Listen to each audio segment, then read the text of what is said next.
chrétien. Qui n'est pas chrétien? Boyebi motomoko nazaya zalaka chrétien te. Ngai nazalaka diable, nazalaka nani? Moi aussi je suis chrétien. Attends, na bête ma colonne à gauche, à droite, je reste chrétien, croyant.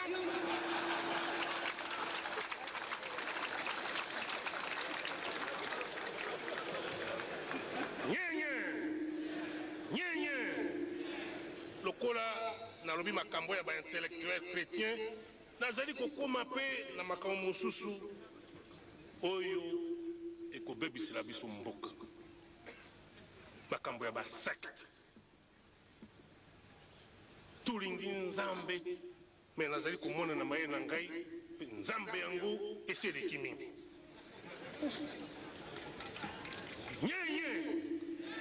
je ne vous cache pas la vérité, je ne vois plus clair na esiko wana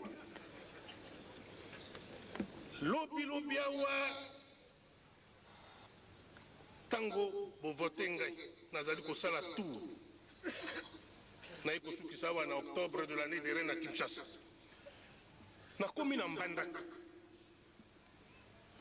namoni groupe ya bamama moko banso kitambala ya pembe bilamba ya pembe bazobetaka maboko na katikati na bango nabi uyu nani moninga na ngai moko tosalaki classe na Mbandaka ya komisango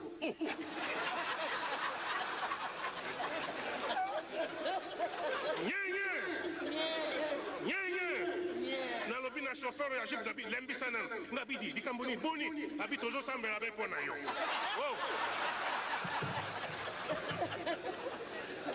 tokosuka wapi boyokaki lobilobi na nzela boyaki na yango mpo na koyawa na maboko ya mobali na droite ndako moko temple bandako be batongi wana nga banzaki makambo ya malamu babi batémoin de Jéhovah. Je ne suis pas contre.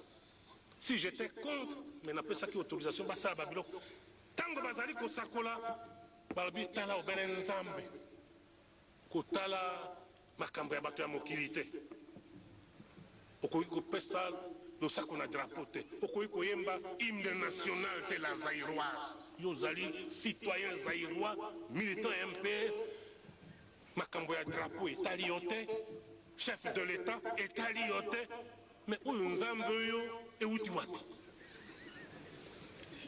nakamati nini ordonnance na tisuka na makambo mpo soko totali attention te biso banso awa totangaka bible totangaka baécriture sainte kuna na kati mokolo moko balobi na biso boye Jésus qui s'adressait aux pharisiens atuni bango abi oyo mbongo bozotalisa nga oyo elongi wana ya nani babi na elongi ya César abi à César ce qui est à César à Dieu ce qui est à Dieu et Saint Pierre oyo pape ya liboso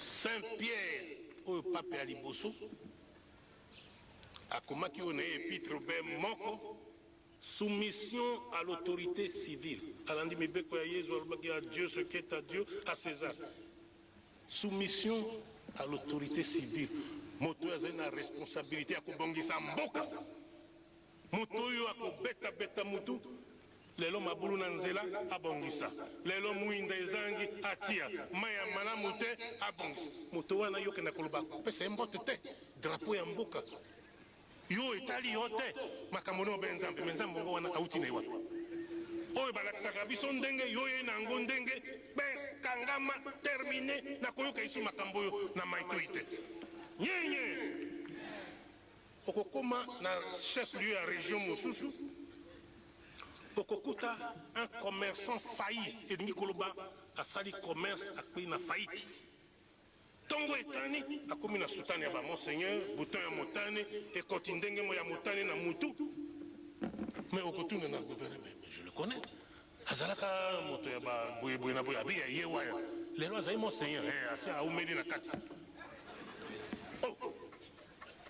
obele olali oloti ndoto mpe tongo etani okomi alo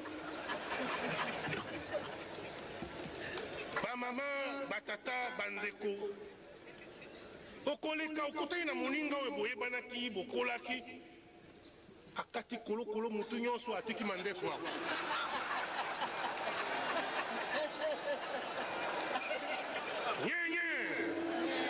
nyenye balobi o azali pape na eloko moko boye. Citoyennes, citoyens, nous rions. Mais où est-ce que nous allons avec tout ça?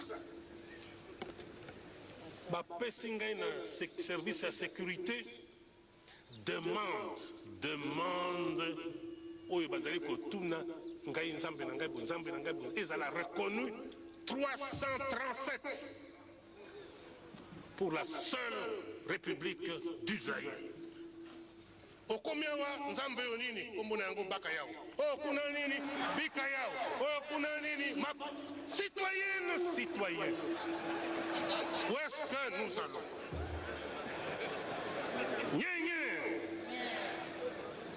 Je vous pose cette question parce que je me la pose presque tous les jours. Où est-ce que nous allons? Nzambe unini mapapa, nzambe unini ndeke boy, nzambe unini makako boy. Mais est-ce que est avancée République du Zaïre ou est-ce que nous reculerons avec ça? Tukozonga sima na makambo ya ndenge wana. Oloti ndoto tongo yo papa, oloti ndoto tongo yo mose, oloti, ce n'est pas sérieux. Ezali sérieux te. Na boy personnellement ba makambo wana yango mona na bloqué makambo wana na lingi lisusu koyoka yango na matoi te soki tozali kosambela nzambe na bekisi moto asambela nzambe te mais ezala eloko moko ya sérieux. Yo tata otikali na ndako bakamati mama bakene ake kosambela te 4 heures ya tongo yo ozali na ndako ozelaka ye.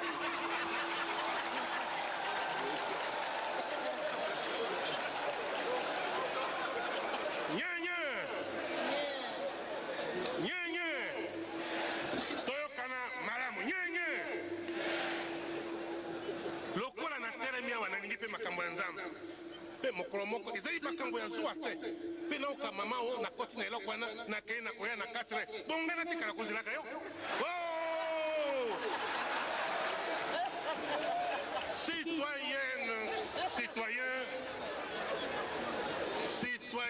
Citoyennes, faisons attention. Na koyolbela bino yango polele parce que boko kalobi awa engindi Balobi Mobutu contre les droits de l'homme, on ne peut plus prier au Zaïre. Toko sambela nzambe mikolo nyoso na Zaïre, na tongo, na midi, na pokwa, na butu, ndenge tulingi. Kasi na bouinini, désordre. Constitution et pesingai devoir na ko veiller na sécurité ya bana Zaïre. Ya kotala Zaïre etambula, lokwa tobaka na lingala ya bataton alima. Mbilinga te na boyi moto asambela nzambe te mais banzambe oyo ndenge nazali kolimbola bino awa c'est très dangereux. Tata na ndako mwasi akeye moko te 4 heures akoyaka kuna okoyika te kotuna ete uti wapi balobi na yo nini ozali kosa te nabi bazali kosukola ye po milimo ya mabe elongwa ngai mobali na ye okosukola ngai te obele ye.